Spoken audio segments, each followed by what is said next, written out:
On September 17th, Hong Kong activists testified on Capitol Hill. I would describe now as the collapse of one country, two system. People are arrested, just for being young. We only need to look at the so-called autonomous regions in Tibet and Xinjiang.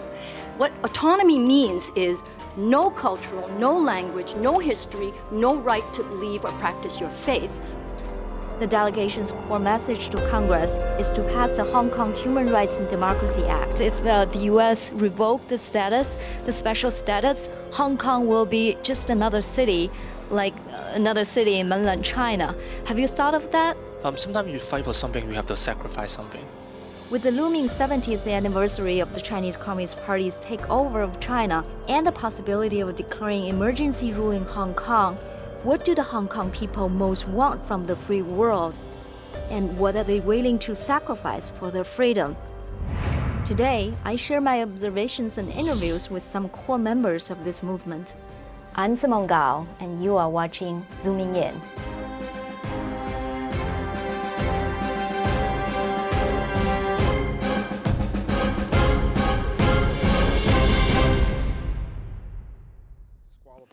On September 17th, a group of Hong Kong pro-democracy activists appealed to U.S. lawmakers to support their fight by exerting maximum pressure on Chinese Communist Party leadership.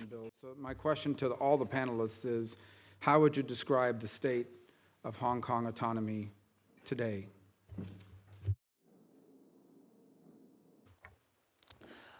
During the last congressional hearing, I strongly aware how one country, two system eroded to be one country, one and a half system.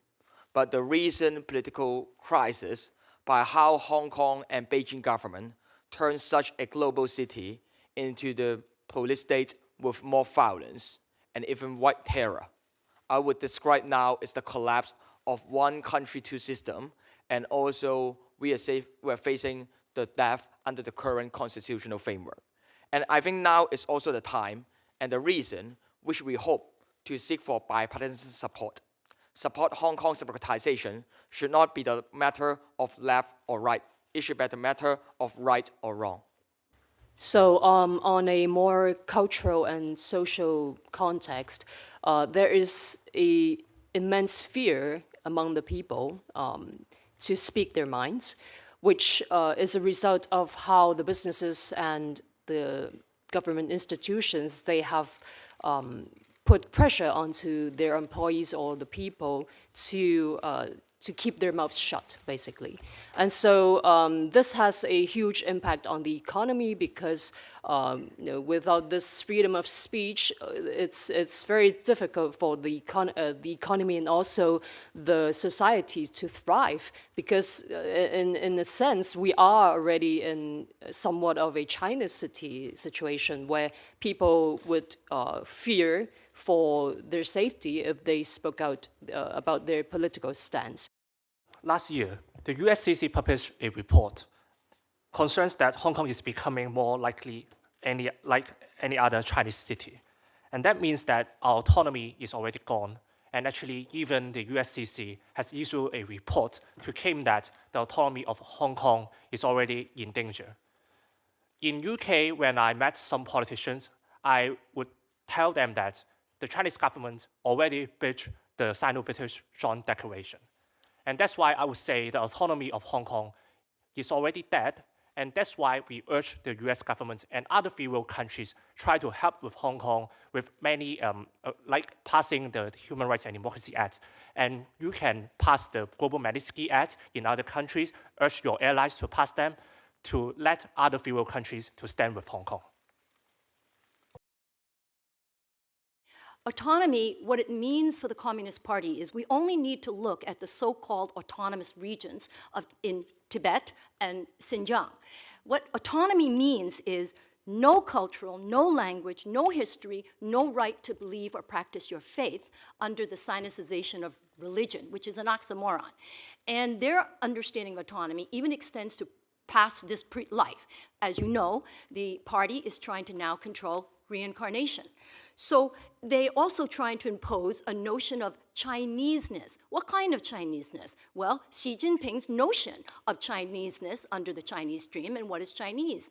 But Hong Kongers are quite complex as a history and language and culture, and I think Hong Kongers are going and are negotiating what it means to be a Hong Konger, whether it includes being a Chinese. Does it mean that? And I think that's what it means to be free, the right to decide and determine in this complex way, what does it mean to be who we are?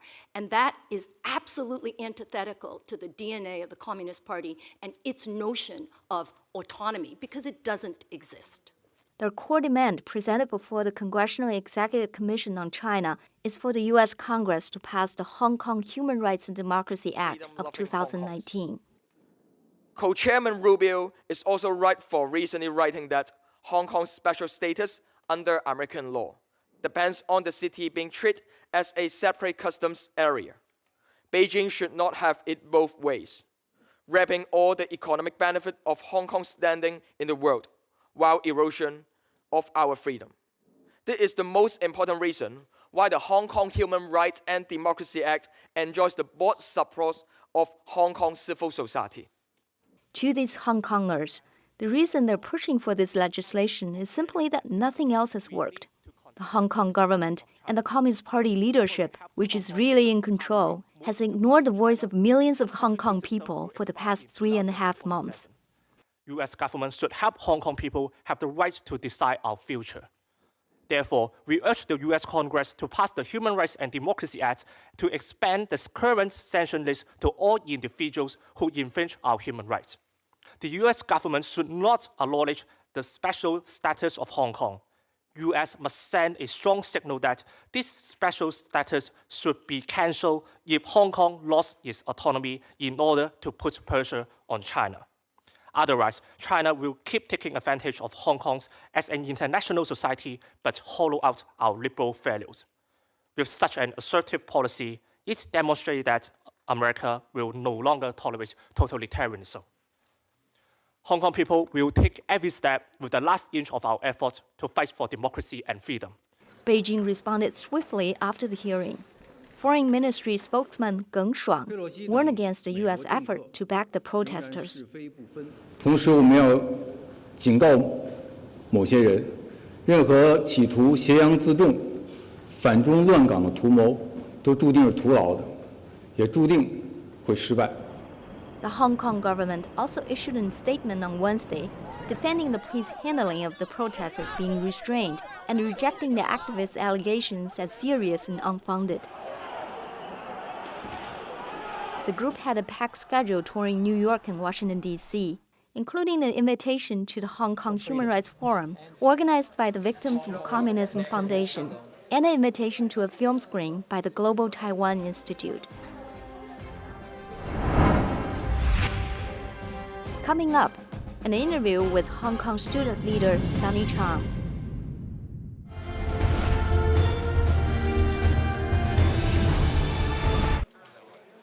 Sunny Qiang is the spokesperson of the Hong Kong Higher Education International Affairs Delegation.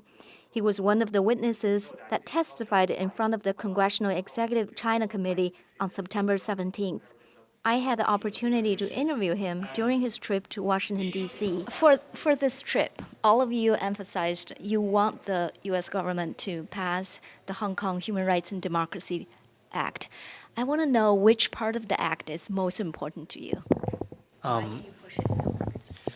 I think the sanction list actually provide a very effective mechanism to the U.S. government try to monitor the situation in Hong Kong.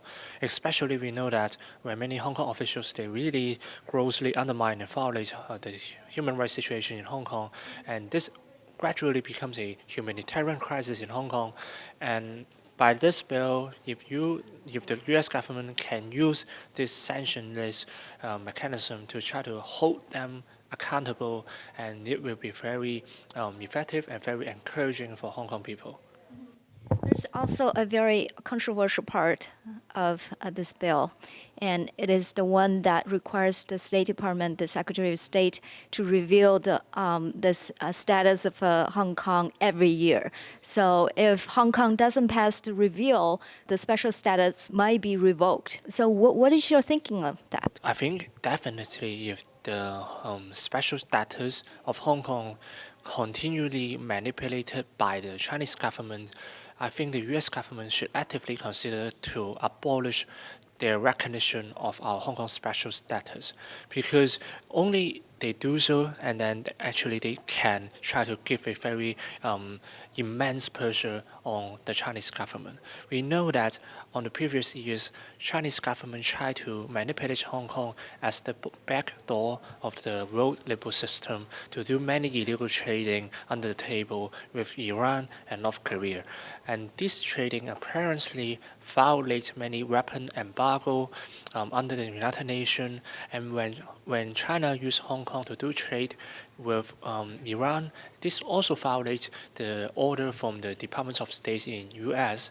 and this undermines harm the interests of the Americans. That's why actually it very makes sense to see that if the Department of State in the United States, they really consider to abolish the recognition of Hong Kong special status in order to stop China using Hong Kong to harm the free world countries. It is a big blow to the Communist Party, but it will also hurt Hong Kong very much, right? Isn't this what you have fought for, freedom and stuff? If the U.S. revoke the status, the special status, Hong Kong will be just another city in mainland China. Have you thought of that? Sometimes you fight for something, you have to sacrifice something. I mean, after all, if our aim is not just limited to fight for the freedom of Hong Kong in Hong Kong, we also fight for the justice in China.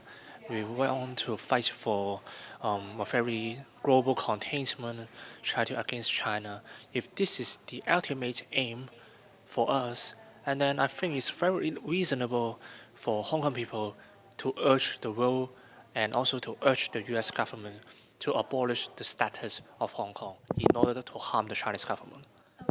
So in other words, all the Hong Kong people are fully aware of the consequence of this, Human Rights and Democracy Act. Passing this act may mean the Hong Kong special status may be revoked. You are fully aware of that and you support it. I want to mention that if the Hong Kong government try to violate the human rights and then this bill is activated, of course, those individuals will be sanctioned. And I think individuals being sanctioned does not mean that the whole special status of Hong Kong will be revoked. What I want to point out is that if the Chinese government try to manipulate Hong Kong, and if this situation worsens in the long run, and it's not just about passing the Human Rights and Democracy Act, it's about abolishing the Hong Kong Policy Act in 1992. Only by doing so, actually this can really threaten the Hong Kong and Chinese government. At first, when this bill is introduced, what are your thoughts? I mean, no one could anticipate what happened in Hong Kong. I mean, 3 months ago, when there was 1 million people marching on the street, and then we know 1 million people marching on the street is quite impressive, but we didn't anticipate the movement will continue for so long. And this time, Hong Kong people are really quite determined, and no one can possibly anticipate it. But we know that this is the right timing for the American government to have this bill, and only with this bill, this can pressurize our Hong Kong government. You can see that after yesterday's hearing in the CCC, I spoke there, and Joshua spoke there, and even Denise Ho spoke there, and then Hong Kong government, I think this morning, they immediately issued a statement trying to say that our accusation against the Hong Kong government is not correct. Hong Kong government still protects the political rights of Hong Kong individuals. You can see that. I mean, we spoke in the U.S. Congress hearing. Actually, that scared Hong Kong government. They really scared that the pass will be passed, and that means we are doing the right thing. Regarding the Hong Kong Human Rights and Democracy Act, I know all of you support it. You want the U.S. Congress to pass it. Can you represent the 2 million people on the Hong Kong street? Do you think they support this as well? This is a leaderless movement, so that I cannot represent 2 million people on the street. But what I believe, and I believe that Hong Kong do have a lot of people. They support the U.S. government or other few countries to do something to support Hong Kong and try to contain the Chinese government. And I also think that this is a consensus. This is a consensus that Hong Kong government or Hong Kong people do want the support from the free world countries. This is a consensus. We want the support from the free world countries. And next step, after the Hong Kong Human Rights and Democracy Act, the next step is Hong Kong Policy Act. So you, just now you said, you even support that act to be revoked, right? I mean, if the Chinese government, they keep continue to manipulate Hong Kong, and I think, actually yesterday when I spoke in the CCC, my speech also mentioned that if the Chinese government continues to manipulate Hong Kong, U.S. government should immediately abolish the Hong Kong Policy Act to try to sanction the whole Hong Kong entity in order to pressurize the Chinese government. So do you think Hong Kong can obtain true freedom with the Communist Party still ruling mainland China? Nothing is impossible. I mean, no one can anticipate the collapse of Soviet Union. No one could possibly expect the occurrence of World War I. And this politics, I mean, this is our human history. We fight, we conquer, we insist for what we are doing, and then miracles will happen. Do you think the Hong Kong government will really declare the state of emergency in Hong Kong? How big of a possibility is there? If I am correct, actually the emergency law authorized the Hong Kong government to do many things. I mean, including try to shut down the airport, try to shut down all the public communications as long as they wish. And that's why this law, I mean, this emergency law, indeed is something very, very similar to those colonial or ancient martial law, which happen again and again in those autocratic countries. If Hong Kong government, if they cannot really deploy PLA, and it's very likely for them to use the emergency law to implement in the Hong Kong society to get the control over us. So you think it's very likely that they will do that? Yeah, because if they really apply the law, actually it doesn't mean that they will fully practice the law, but at least they can still do something which is very detrimental to our civil society. Like they can actually legislate a bill about prohibiting people wearing masks, and this can be done by the emergency law. How big of an impact is that? I mean, psychologically, is that some important benchmark that if they issue the emergency law, then the U.S. government should really do something, maybe revoke the Hong Kong Policy Act? Do you think that will amount to that degree? It depends on our demand. I mean, if we talk to those senators and congressmen in the U.S. Congress that we feel like if the Hong Kong government really dare to implement the emergency law, then I think the U.S. Congress should really abolish the Hong Kong Policy Act. It depends on what we tell them. If we're really making this demand, and I think they will actively consider. So you have 5 demands, right? How likely do you think those 5 demands will be met if the Communist Party of China is still ruling? We are quite determined. I mean, even the Soviet Union could fall within one day. Why Communist Party could not make concession to us? Yeah, we believe in people power. We believe in the legacy of our human history. When liberalism and democracy always prevail, when dictatorship and authoritarianism always fail. And yeah, I do hope that Hong Kong people this time can obtain what we deserve, we can try to change the consequences 5 years ago in the umbrella movement. We failed that time, we won't fail again.